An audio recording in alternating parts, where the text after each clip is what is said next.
जय श्री कृष्णा, राधे राधे दोस्तों। आज मैं आप लोगों को लड्डू गोपाल की एक आश्चर्य कर देने वाली सत्य घटना सुनाने वाली हूँ। किस तरह से हमारे बाल गोपाल निसंतान दंपति के जीवन में खुशियाँ लेकर आए। आज की लीला कथा सुनकर आपका हृदय भी प्रसन्न हो जाएगा। आज की यह लीला कथा हमारे साथ शेयर की है बिहार में रहने वाली सुगंधा जी ने। सुगंधा जी कहती हैं कि मेरी शादी को लगभग 20 वर्ष हो गए हैं और अभी मुझे एक 5 साल का पुत्र संतान है। मेरा मायका बिहार में और मेरा ससुराल भी बिहार में ही है। मैं गरीब परिवार की लड़की थी।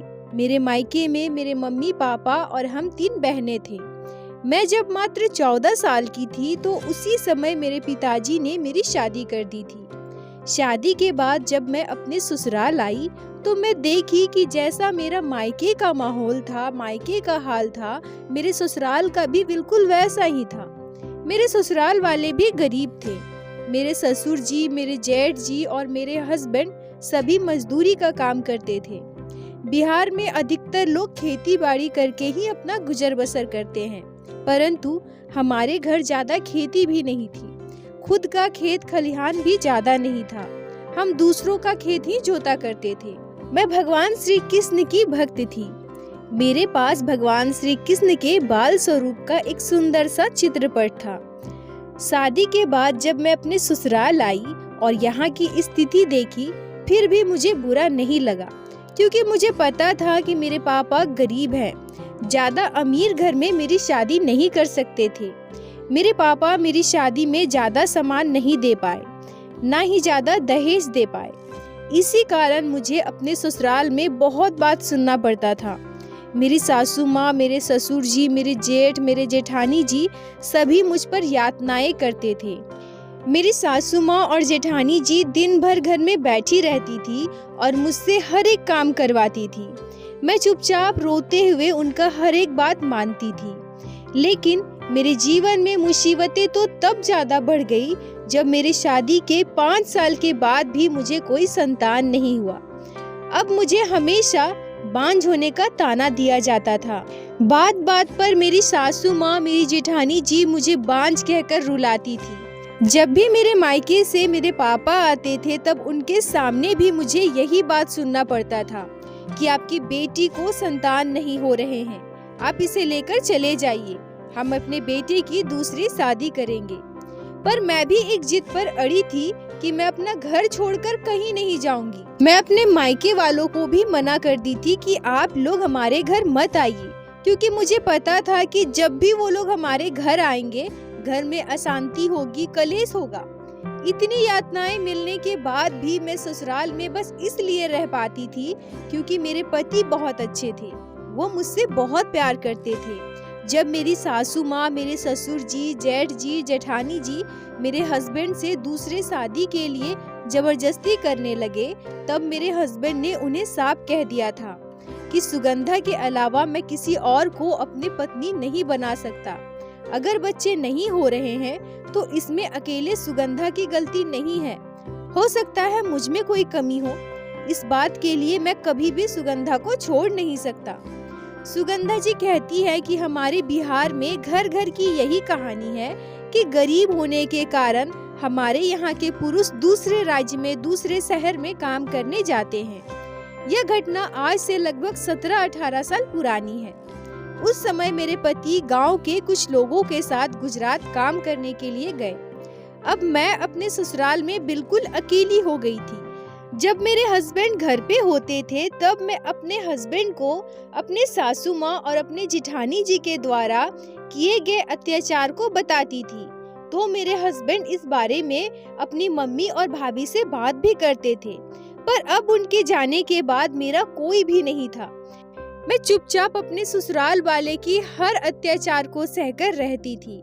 मैं भगवान श्री कृष्ण के चित्रपट की पूजा करती थी, तो इस पर भी मेरे ससुराल वाले को बहुत दिक्कत था। वो मुझे इस बात के लिए भी ताना मारते थे कि घर पे कुछ काम तो है नहीं, बच्चे तो तुम्हारे है नहीं जिनको संभालने हैं, तुम तो बांझ हो। अब यही है तुम्हारा काम कि भगवान की फोटो है, उस पे तुम लगी पड़ी हो, उसकी पूजा कर रही हो। मुझे उनकी बातें बहुत ज्यादा दुख देती थी। पर मैं क्या करूं? मेरे पास कोई और दूसरा उपाय नहीं था। आज के समय के जैसा उस समय सबके पास मोबाइल फोन नहीं हुआ करते थे और मेरे पास तो बिल्कुल भी नहीं थे जो मैं अपने पति को कॉल कर सकूं। अब मेरी सासू माँ और मेरी जेठानी जी का जुल्म यातनाएं मुझ पर और बढ़ती रही। शादी के पूरे 6 साल हो गए थे पर मुझे अभी भी संतान नहीं था। घर पर कभी भी कोई भी कहीं से आता था या कोई मेहमान आते थे, पहले यही बात पूछते थे कि क्या आपकी छोटी बहू को बच्चा हुआ है। और उनका इतना पूछना कि मेरी सासू माँ मेरी जेठानी जी शुरू हो जाती थी। मुझे तरह तरह की बात सुनाए जाते थे, तरह तरह के ताने दिए जाते थे। इसी बीच हमारे गांव में एक राधा कृष्ण के मंदिर का निर्माण हुआ। मंदिर की स्थापना में पूरे 7 दिनों के भागवत पाठ का आयोजन किया गया। पूरे 7 दिनों तक गांव के सभी लोगों के लिए प्रसाद खाने का आयोजन वहीं पर किया गया था। हमारे घर में 7 दिनों तक चूल्हा नहीं जला था। मैं प्रतिदिन भागवत पाठ सुनने जाने लगी। भागवत पाठ के 5वें दिन सभी लोग बाबा जी जो भागवत पाठ कर रहे थे उन्हें प्रणाम करने जाते हैं। मैं भी बाबा जी को प्रणाम करने गई। पता नहीं क्यों अपने आप को मैं रोक नहीं पाई और मेरे आंखों में आंसू आ गए। मैं बाबा जी के आगे हाथ जोड़कर रोने लगी। तभी बाबा जी मुझसे पूछते हैं कि क्या हुआ बेटा, तुम रो क्यों रही हो? इतने लोगों के बीच मैं कुछ कहना उचित नहीं समझी और वहाँ से चली आई। पर मुझे तो बाबा से बात करना था। अगले दिन सुबह सुबह उठकर मैं भागवत वाले स्थान पर चली गई। मैं जब वहां पहुंची तो भागवत कथा शुरू होने में अभी बहुत समय था। क्योंकि मुझे बाबा जी से अकेले में बात करनी थी, इसीलिए मैं जल्दी वहां पहुंच गई थी। वहां जाकर मैं बाबा जी को प्रणाम करती हूँ। बाबा जी भी मुझे पहचान गए और कहते हैं, बेटा तुम्हें क्या तकलीफ है? कोई दुख है क्या? कोई तकलीफ है तो मुझे बताओ, मैं तुम्हारी कैसे मदद कर सकता हूँ? सुगंधा जी कहती है कि उस समय ना मेरे पति मेरे घर पे थे, ना मेरे मायके वाले मुझसे मिलने आते थे। बाबा जी का इतने प्यार से पूछना कि बेटा तुम कैसी हो, कोई दिक्कत है क्या? मुझे मेरे पिताजी की याद आ गई। मेरी आंखों में अपने आप आंसू आ गए। मुझे ऐसा लगा जैसे कोई अपना मुझसे मेरा हाल चाल ले रहा है और मैं रोने लगी। मैं रोते हुए बाबा जी को हर एक बात बताती हूँ कि कैसे मेरे ससुराल वाले मेरे बांझ होने की वजह से मुझे यातनाएं देते हैं, मुझ पर जुल्म करते हैं। बाबा जी मेरी ओर देखते हैं और मुस्कुराकर कहते हैं कि बेटा तुम भगवान श्री कृष्ण की पूजा करती हो ना? क्या भगवान श्री कृष्ण की भक्त हो तुम? सुगंधा जी कहती हैं कि मुझे नहीं पता बाबा जी को यह बात कैसे पता चली। उन्होंने स्वयं मुझसे यह बात पूछा। मैंने कहा कि हाँ बाबा जी, मैं भगवान श्री कृष्ण की भक्त हूँ और मैं उनके चित्रपट की प्रत्येक दिन पूजा करती हूँ। बाबा जी ने मुझे एक लड्डू गोपाल का प्यारा सा विग्रह दिया और कहा कि ये लो बेटा, आज से तुम इनकी सेवा अपने संतान के रूप में करना और इन पर अटूट विश्वास रखना। देखना तुम्हें संतान का सुख जरूर मिलेगा।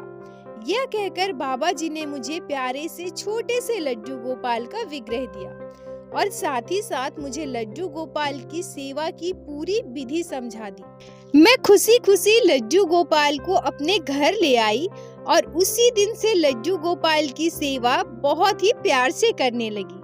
मैं लड्डू गोपाल के लिए सुंदर सुंदर पोशाक बनाती थी, लड्डू गोपाल को स्नान करवाती थी, उन्हें भोग लगाती थी। अब मेरा लड्डू गोपाल की सेवा करना मेरी सासू माँ और मेरी जेठानी जी को खलने लगा। मुझे लड्डू गोपाल की सेवा करने से रोका जाने लगा। मेरी सासू माँ कहती है कि तुम काम ना करने के बहाने से यह लेकर आई हो ना। जब भी मैं लड्डू गोपाल की सेवा के लिए जाती थी तो मेरी जेठानी, मेरी सासू माँ मुझे कोई न कोई काम के बहाने बुला देती थी, जिससे मुझे लड्डू गोपाल की सेवा करने में लेट हो जाता था। पर मुझसे जैसे भी होता था मैं लड्डू गोपाल की सेवा करना नहीं छोड़ी। लड्डू गोपाल के मेरे जीवन में आने से मेरे जीवन में जैसे खुशियाँ आ गई। मैं दिन भर लड्डू गोपाल की सेवा में व्यस्त रहने लगी। घर के पूरे काम निपटाने के बाद मैं लड्डू गोपाल के लिए सुंदर सुंदर पोशाक बनाती थी, उन्हें स्नान कराती थी, उनका श्रृंगार करती थी। पर मुझे यही बात समझ में नहीं आती थी कि जब मैं घर के पूरे काम निपटाने के बाद लड्डू गोपाल की सेवा करती हूँ तो मेरी सासू माँ और मेरी जेठानी जी को इस बात से क्या दिक्कत है।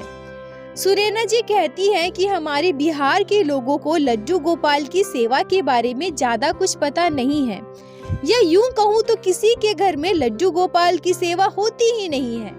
शायद इसीलिए मेरी सासू माँ और मेरी जेठानी जी को इस बारे में कुछ नहीं पता था।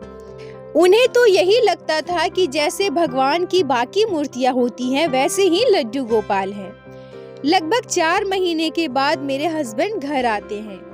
अब घर आकर मुझे लड्डू गोपाल की सेवा करते देखते हैं तो बिल्कुल चौंक जाते हैं, क्योंकि उन्हें भी लड्डू गोपाल के बारे में ज्यादा कुछ पता नहीं था। मैं उन्हें लड्डू गोपाल की हर एक बात बताती हूँ जितना मुझे पता था। लड्डू गोपाल की लीला कथा, लड्डू गोपाल की सच्ची घटना, सब कुछ मैं अपने पति को बताती हूँ। मेरे हस्बैंड भी लड्डू गोपाल को पाकर बहुत खुश थे और मुझसे कहते थे कि सुगंधा, कोई बात नहीं, हमें अगर भगवान ने संतान नहीं दी है तो हमारे लिए लड्डू गोपाल ही हमारे संतान है। जब मेरे पति भी मेरे लड्डू गोपाल को अपना लिए और सबके सामने उन्हें अपना पुत्र मान लिया तो मेरी सासू माँ को बहुत गुस्सा आया और उन्होंने हमसे बहुत झगड़ा किया। अंततः उनके अत्याचार से दुखी होकर हम दोनों पति पत्नी घर छोड़कर किराए के मकान में आकर रहने लगे। उस समय हमारे पास इतने पैसे भी नहीं हुआ करते थे कि हम किराया दे सके, अच्छा खाना खा सके। सुगंधा जी कहती है कि उस समय हम लोगों ने अपने दिन कैसे काटे थे। आज भी जब मैं उस बात को याद करती हूँ, उस समय को याद करती हूँ तो मेरी आंखें नम हो जाती है। किसी तरह से हमारे घर में 2 वक्त का रोटी मिलता था। मेरे ससुराल वाले ने हमें घर से निकाल दिया पर हमें एक फूटी कौड़ी तक नहीं दी। ना हमारे पास बर्तन थे, ना ही हमारे पास कोई और सामान था। हम लोग बहुत ही मुश्किल से वहाँ पे जीवन काट रहे थे। हम बस अपने लड्डू गोपाल को साथ लेकर घर से निकल गए थे। इतनी परेशानी, इतनी मुसीबत के बाद भी मैं अपने लड्डू गोपाल की सेवा करना नहीं छोड़ी। और छोड़ती भी तो कैसे? क्या एक माँ अपने बच्चे को छोड़ सकती है? नहीं ना। मेरे पति दूसरों के खेत में काम करते थे, उसी से उन्हें जो मजदूरी मिलती थी हमारा गुजर बसर चलता था। इस बीच मेरे ससुराल वाले, मेरे सासू माँ, मेरे ससुर जी, मेरे जेठ जी, जेठानी जी, सब ने पूरे गांव में, रिश्तेदार में यह बात फैला दी थी कि मेरी छोटी बहू पागल हो गई है क्योंकि मैं भगवान की सेवा किया करती हूँ। वह सब लोगों से बोलती थी कि सुगंधा एक मूर्ति लाई है और उसी के पीछे दिन भर पड़ी रहती है, उसके लिए पोशाक बनाती है, भोजन बनाती है। ये सब क्या है?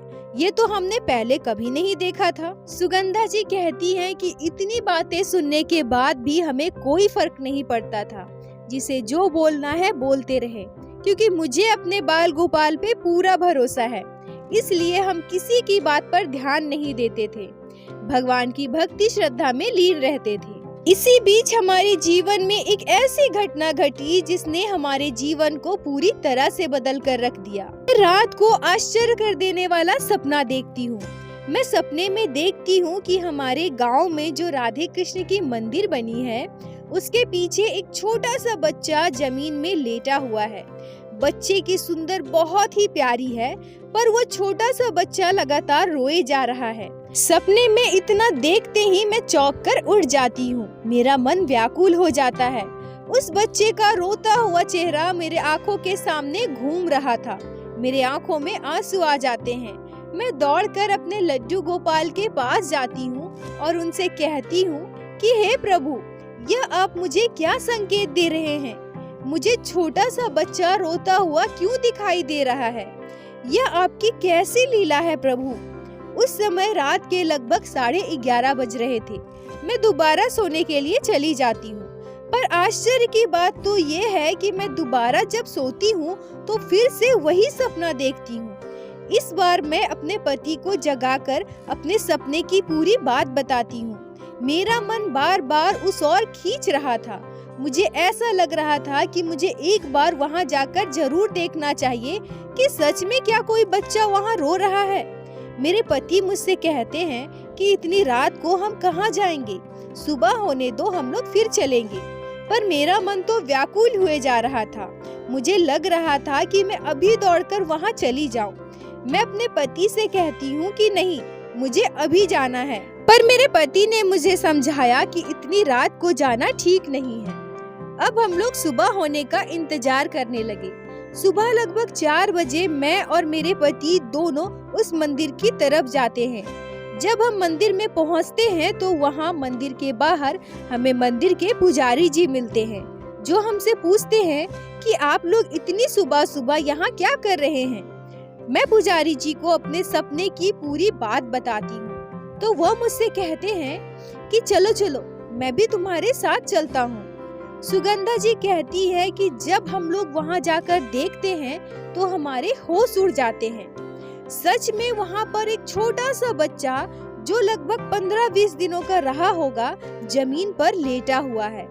हम तीनों वहाँ छोटे से बच्चे को देखकर हक्के बक्के रह जाते हैं। हमने कभी सोचा भी नहीं था कि सच में ऐसा होगा। मैं दौड़कर जाकर उस बच्चे को उठा लेती हूँ। मैं देखती हूँ कि वह एक पुत्र संतान है। पुजारी जी, मैं और मेरे पति बिल्कुल आश्चर्यचकित हो जाते हैं कि कौन इस छोटे से बच्चे को यहाँ छोड़कर जा सकता है। मैं उस बच्चे को गोद में लेकर मंदिर में जाती हूँ। उस समय वह बच्चा सो रहा था और सबसे आश्चर्य की बात कि इस तरह खुले में बाहर होने के बाद भी वह बच्चा बड़े ही आराम से सो रहा था। वो जरा भी रो नहीं रहा था। मैं और मेरे पति दोनों उस बच्चे को पाकर खुश हो गए। पुजारी जी हमसे कहते हैं कि तुम्हारे अहो भाग्य जो भगवान ने स्वयं तुम्हारा मार्गदर्शन किया और तुम यहाँ आए और देखे भगवान की लीला अपनी आंखों से और तुम्हें संतान की प्राप्ति हुई। हम सभी सुबह होने का इंतजार करने लगे। सुबह हुई, पूरे गांव में यह बात फैल गई। यह बात पुलिस तक गई। पर जब इस बच्चे के माँ बाप का, इसके परिवार का कोई पता नहीं चला और क्योंकि हमें कोई संतान नहीं थी, इसलिए यह बच्चा हमें मिल गया। यह सब लड्डू गोपाल की ही कृपा से हुआ है। शादी के 15 साल के बाद मुझे माँ बनने का सुख प्राप्त हुआ है और इस अनाथ बच्चे को माँ बाप का प्यार मिल गया। सुगंधा जी कहती है कि जब हमारे पास बच्चे नहीं थे तब भी लोग ताना मारते थे और अभी हमारे पास बच्चा है तो भी लोग ताना मारते हैं कि किसका बच्चा है, कहाँ से आया है। लोगों का तो काम ही होता है ताना मारना, लोगों का काम ही होता है दूसरों की बुराई करना। पर अब मैंने अपनी जिंदगी में एक बात सीख ली है कि हमें हमेशा खुद के लिए जीना चाहिए, खुद को खुश रखना चाहिए। दुनिया में कोई किसी का भला नहीं देख सकता। मुझे दुनिया वालों की बातों से कोई मतलब नहीं है। लड्डू गोपाल की कृपा से मुझे मेरा संतान मिल गया, यही मेरे लिए सबसे बड़ी बात है।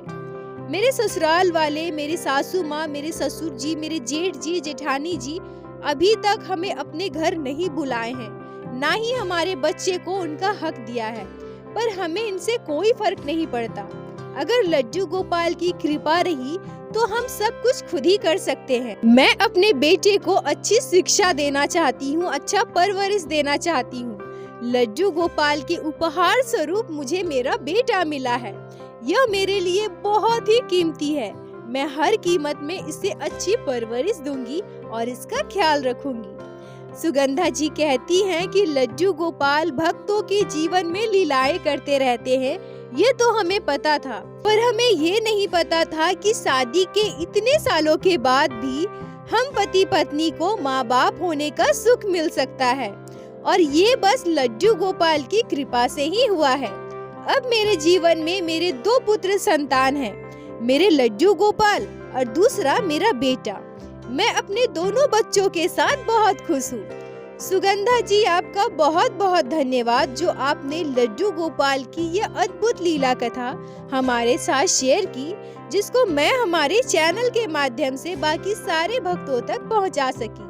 अपना प्यार और साथ ऐसे ही बनाए रखें। बोलो बाके बिहारी लाल की जय, लड्डू गोपाल की जय। जय जय श्री राधे। दोस्तों, आज की यह लीला कथा से हमें एक बात तो जरूर सीखने को मिलती है कि हमारे जीवन में चाहे कैसी भी परिस्थिति हो, कितनी भी मुसीबतें आए, हमें अपने ठाकुर जी पर भरोसा बनाए रखना है। नामुमकिन कुछ भी नहीं होता। अगर आप अपने लड्डू गोपाल, अपने ठाकुर जी पर भरोसा रखोगे तो हमारे जीवन में जो भी घटनाएं घटती है वो हमारे कर्मों का फल होता है, जिसे तो हमें भुगतना ही पड़ेगा। लेकिन अगर आप ठाकुर जी की भक्ति करते हैं, उनकी सेवा करते हैं, उन पर विश्वास रखते हैं, तो हमारे लड्डू गोपाल हमें उस दुख से बाहर निकलने का रास्ता बताएंगे। चाहे हमारे जीवन में कितना भी बड़ा दुख, कितना भी बड़ा संकट आ जाए, हमें उससे लड़ने का, उसे सहन करने का शक्ति प्रदान करते हैं और किसी न किसी रूप में हमारी सहायता जरूर करते हैं। तो इसलिए हमेशा अपने बाल गोपाल पर भरोसा बनाए रखिए। दोस्तों, आशा करती हूँ आप लोगों को आज की यह लीला कथा अच्छी लगी होगी। अगर वीडियो अच्छी लगी हो, आपके हृदय को स्पर्श की हो, तो कृपया वीडियो को लाइक करके अपने दोस्तों के साथ शेयर अवश्य करें, जिससे बाकी भक्त भी लड्डू गोपाल की इस अद्भुत लीला कथा को श्रवण कर सके। और हमारे चैनल को सब्सक्राइब करें, जिससे प्रतिदिन आप लोग हमारे चैनल पे श्री बांके बिहारी श्री लड्डू गोपाल की लीला कथा सुन सके। दोस्तों, यदि आपके जीवन में घटी हो कोई भी चमत्कारी घटना या लड्डू गोपाल ने कभी भी की हो कोई भी लीला, जिसे आप हम सभी के साथ शेयर करना चाहते हैं, तो कृपया हमें इंस्टाग्राम पे मैसेज करें। हम आपसे कांटेक्ट करेंगे और आपकी उस लीला कथा को हमारे चैनल पे बाकी सारे भक्तों के साथ शेयर अवश्य करेंगे। लड्डू गोपाल की कृपा आप पर और आपके पूरे परिवार पर बनी रहे। राधे राधे दोस्तों।